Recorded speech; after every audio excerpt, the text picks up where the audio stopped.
Essa é a parte 2 do vídeo.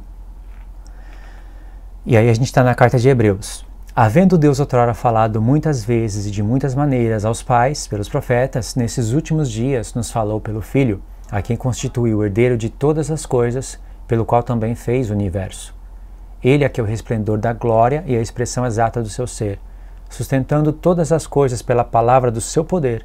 Depois de ter feito a purificação dos pecados, assentou-se à direita da majestade nas alturas, tendo se tornado tão superior aos anjos quanto herdou mais excelente nome do que eles. O escritor de Hebreus já inicia a carta falando da expiação, da purificação dos pecados, né?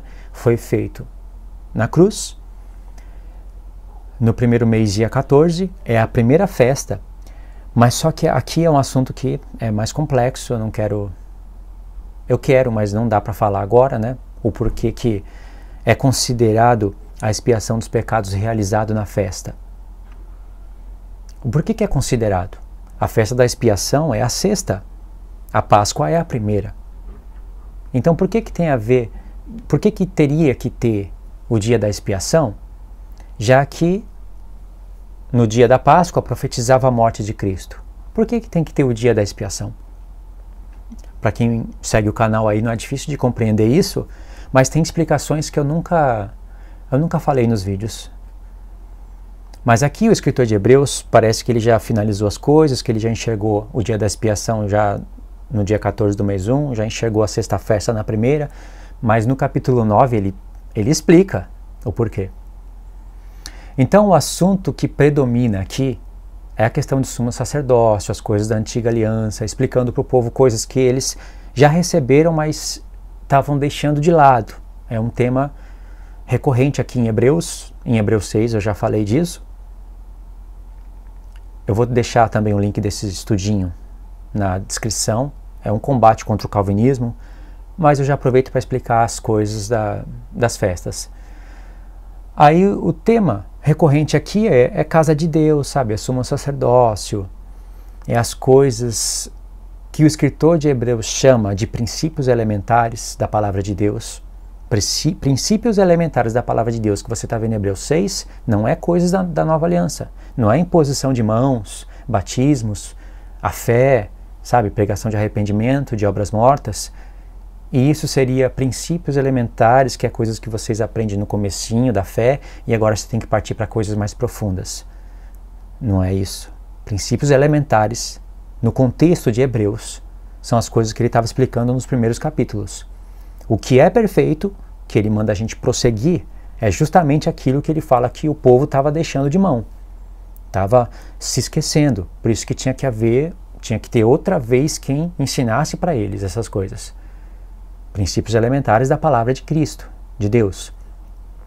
O que é perfeito é justamente o que a igreja vai pregar até a vinda de Cristo, que é a imposição de mãos, da onde vem os dons, que é chamado de poderes do mundo vindouro, fé, batismo, juízo vindouro, tudo isso é perfeito, certo? Então, o escritor de Hebreus fala em Hebreus 8, a festa que predomina aqui em Hebreus é o dia da expiação. Isso não tem como não ver. Quando chega em Hebreus 9, então ele vai entrar em detalhes desse dia. Ele não vai falar festa, a palavra festa não vai aparecer em Hebreus. Você pode digitar, não vai aparecer. Nem a palavra circuncisão ou coisa do tipo. Mas ele está falando na carta toda das festas. Principalmente, né, a festa que predomina, que é o dia da expiação. E você vai ver o porquê que ele destaca essa festa. Então, quando chega em Hebreus 8, ele acha necessário mostrar aqui nessa parte, já que ele vai aprofundar muito mais o ensino a partir de agora. Não quer dizer que não era profundo no capítulo 7, muito profundo. Ele chega até a chamar a lei da primeira aliança de uma lei que não era perfeita. Por isso que essa carta é muito zombada por alguns judeus messiânicos, e muito mal interpretada de boa vontade, porque como o escritor do Novo Testamento vai estar chamando a lei da primeira aliança de uma lei que não é perfeita. Aí eles inventam um monte de coisas para eles mesmos ficarem contentes com o que estão lendo, mas não bate com o ensino geral do escritor de Hebreus. Então o escritor de Hebreus acha necessário falar qual é o assunto mais importante que ele está falando até agora, porque ele estava falando muita coisa. Embora todas elas estivessem relacionadas com a festa da expiação,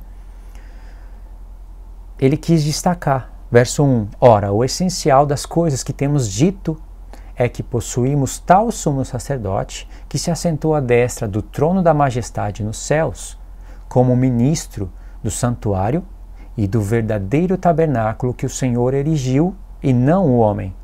Então olha só como eram coisas recorrentes na época, onde as pessoas olhavam para o templo e falavam que era a casa de Deus, por motivo de consciência, né, achando que estavam pecando, se não praticasse as festas que estavam ordenadas no livro da lei, que Deus falava nos profetas, e não tinha um Novo Testamento formado. Eles estavam indo receber expiação pelos pecados por um sumo sacerdote terrestre, né, circuncidado por mãos de homens, com sangue de animais, e não estavam atentando para aquele que estava à destra de Deus, o qual eles haviam crido. Então, por isso que o escritor de Hebreus fala isso. Verso 3. Pois todo sumo sacerdote é constituído para oferecer tantos dons como sacrifícios. Por isso era necessário que também esse sumo sacerdote tivesse o que oferecer. Aí ele vai falando muitas coisas do tabernáculo, vai falar que era figura, né, que era sombra. No verso 5 ele vai falar de sombras. No verso 10 ele vai tornar, no verso 10 não, no capítulo 10, ele vai voltar a falar de sombras. E aqui nesse meio, né, no desenrolar desse ensino dele, ele vai destacar aquele texto que eu li para vocês no início do vídeo. Verso 7. Porque se aquela primeira aliança tivesse sido sem defeito, de maneira alguma estaria sendo buscado lugar para a segunda. E de fato, repreendendo-os, diz: Eis que vem dias, diz o Senhor, em que firmarei nova aliança com a casa de Israel e com a casa de Judá. Não segundo a aliança que fiz com seus pais, no dia em que os tomei pela mão para os conduzir até fora da terra do Egito, pois eles não continuaram na minha aliança e eu não atentei para eles, diz o Senhor. Porque esta é a aliança que firmarei com a casa de Israel, depois daqueles dias, diz o Senhor. Na sua mente imprimirei as minhas leis, também sobre o seu coração as escreverei. Eu serei o seu Deus e eles serão o meu povo. E não ensinará jamais a cada um ao seu próximo, nem cada um ao seu irmão, dizendo: Conhece o Senhor, porque todos me conhecerão, desde o menor até o maior. Pois para com as suas iniquidades usarei de misericórdia, e dos seus pecados jamais me lembrarei. Até aqui ele citou o texto que estava na antiga aliança.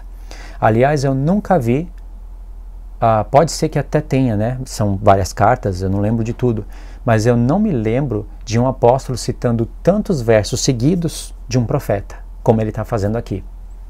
Não me lembro. E ainda ele vai repetir esse texto, no capítulo 10, se eu não me engano. Aí ele vai interpretar, no verso 13. Quando ele diz nova, torna antiquada a primeira. Ora, aquilo que se torna antiquado e envelhecido está prestes a desaparecer. Pode ver que ele não fala que desapareceu ainda, porque na época ainda havia templo. Ele fala no capítulo 8, acabou de falar, eu não li, mas ele fala.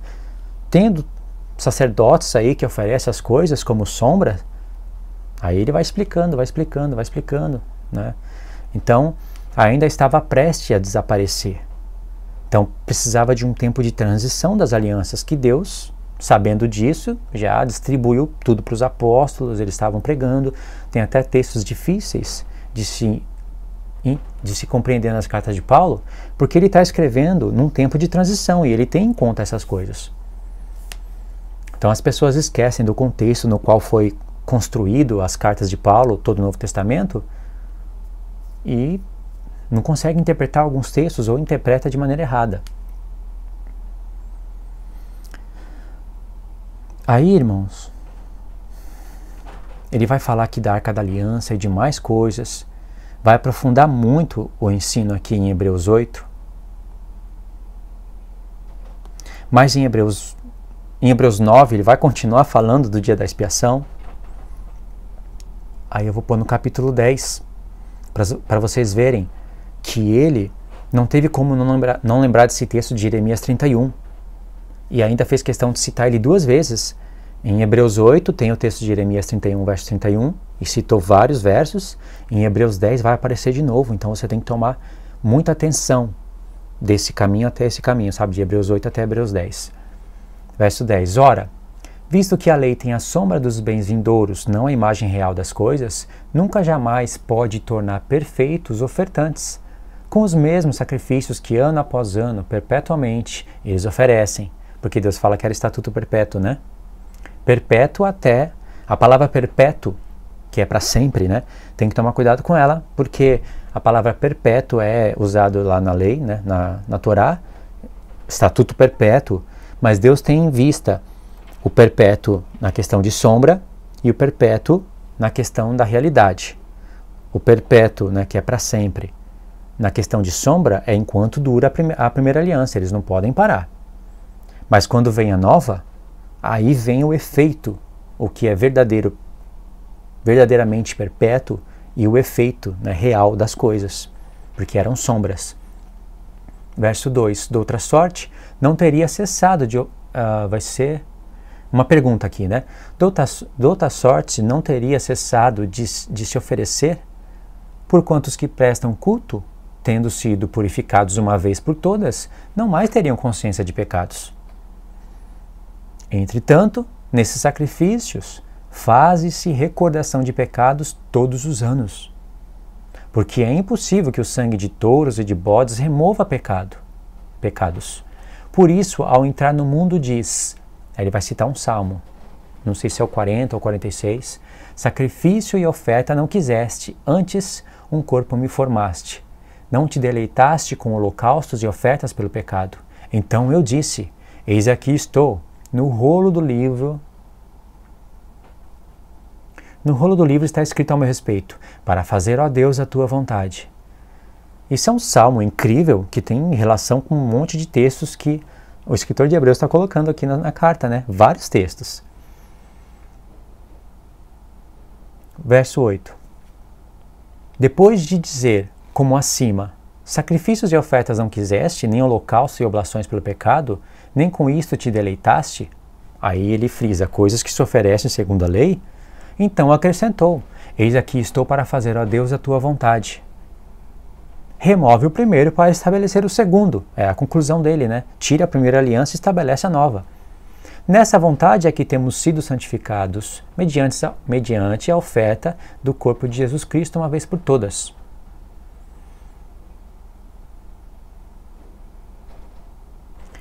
Aí ele vai explicando, né? Eu vou resumir aqui que eu acho que vou ter que ir para a terceira parte do vídeo, não era essa a minha intenção. Verso 14. Porque com uma única oferta aperfeiçoou para sempre quantos estão sendo santificados. E disto nos dá testemunho também o Espírito Santo. Porquanto, após ser dito, vai citar de novo aquele texto, esta aliança que farei com eles, depois daqueles dias, diz o Senhor, porei no seu coração as minhas leis e sobre a sua mente as escrevereis, acrescenta. Também de nenhum modo me lembrarei dos seus pecados e das suas iniquidades para sempre. Ora, ele vai concluir, onde a remissão desses já não há oferta pelo pecado. Aí ele vai falar coisas aqui que, se for puxando, vai puxar um monte de assuntos. Vou finalizar isso daqui na parte 3 e dar a conclusão do vídeo.